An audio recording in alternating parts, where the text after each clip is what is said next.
আসসালামু আলাইকুম এভরিওয়ান, আশা করি সবাই ভালো আছেন। আজকে আমি মদিনা শরীফে জুমার নামাজ আদায় করলাম এবং নবীজির রওজা মুবারকে সালাম দিলাম আর হেরাম শরীফের কিছু ভিডিও ধারণ করলাম। মসজিদে নববী থেকে নামাজ পড়ে হাজার হাজার মুসল্লি বের হচ্ছে।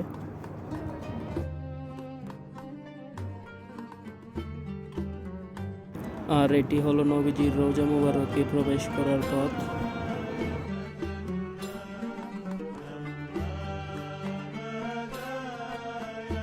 অবশেষে নবীজির রওজা মুবারকে সালাম দিলাম।